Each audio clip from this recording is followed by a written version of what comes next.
Subscribe कीजिए strength facts India channel को और बेल आइकन को दबाइए इतिहास से जुड़े रोचक एवं रोमांचक वीडियोस देखने के लिए।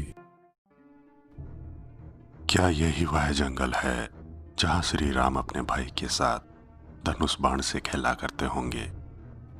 कहीं यही तो वह यज्ञशाला नहीं जहां बड़े बड़े ऋषि मुनियों के पवित्र मंत्रोच्चार के साथ संहिता डाली गई? अगर आप थोड़े से भी धार्मिक है तो अंतरात्मा से आपको इस नगरी का हर कोना छू कर जाता है।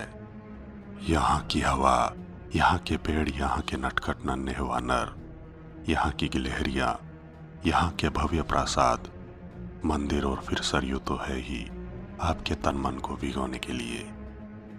चाहे मंदिरों का इतिहास कुछ कहे, लेकिन सरयू जी शाश्वत सत्य है कि इन्हीं शीतल लहरों ने प्रभु श्री राम का अभिस्पर्श किया होगा। दूसरा सत्य है अयोध्या से सटे पूरे बाजार, लोग व आसपास के 105 गांव के सूर्यवंशी क्षत्रिय परिवार जो 500 साल बाद एक बार फिर पगड़ी बांधेंगे और चमड़े के जूते पहनेंगे।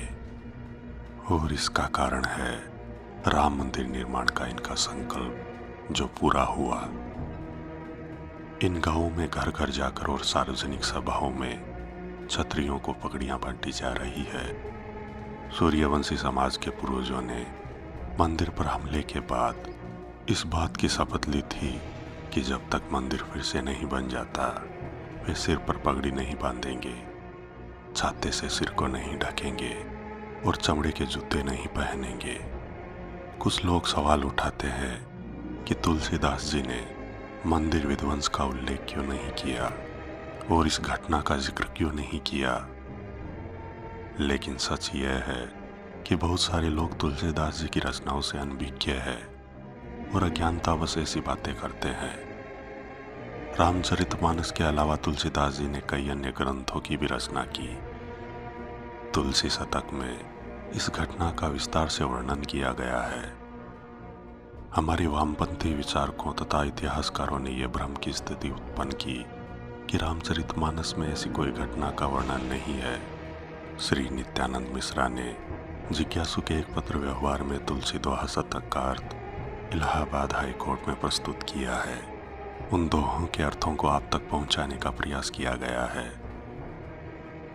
मंत्र उपनिषद ब्राह्मणन हो बहु पुराणन इतिहास, जवन जराए रोष भरी करी तुलसी परिहास। श्री तुलसीदास जी कहते हैं कि क्रोध से उत्प्रोत यवनों ने बहुत सारे मंत्र, उपनिषद, ब्राह्मण ग्रंथों तथा इतिहास संबंधी ग्रंथों का उपहास करते हुए उन्हें जला दिया। सिक्का सूत्र से हीन करी बलते हिंदू लोग, भमरी बगाए देश थे तुलसी कठिन कुजो। श्री तुलसीदास जी कहते हैं कि ताकत से हिंदुओं की शिखा और यज्ञोपवीत से रहित करके उनको ग्रह विहीन कर अपने पैतृक देश से भगा दिया गया। राम जन्म मही मंदिर ही तोरी मस्जिद बनाए, जब ही बहुत हिंदू हते तुलसी की नहीं आए।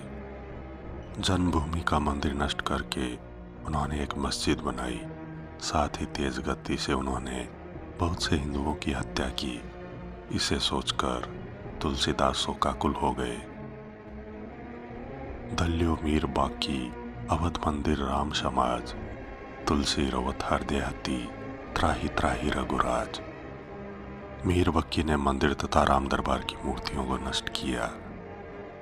श्री राम से रक्षा की याचना करते हुए विदीर्ण हृदय तुलसी रोए।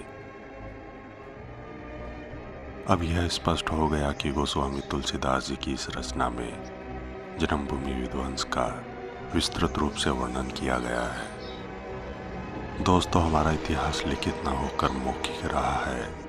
प्रारंभ से ही हमारे इतिहास को मिटाने के लिए विद्वानों द्वारा लिखे गए उन पन्नों को फाड़ डाला गया। लेकिन हमारी संस्कृति मौखिक होने के कारण आज भी वो इतिहास लोगों के मनों में जीवित है। दोस्तों, आपकी इस बारे में क्या राय है? कृपया लाइक एवं कमेंट जरूर करें। मैं विजय राठौड़ जल्द लौटूंगा इतिहास से जुड़े रोचक एवं रोमांचक वीडियोस लेकर। जुड़े रहें हमारे चैनल स्ट्रेंथ फैक्ट्स इंडिया के साथ। धन्यवाद।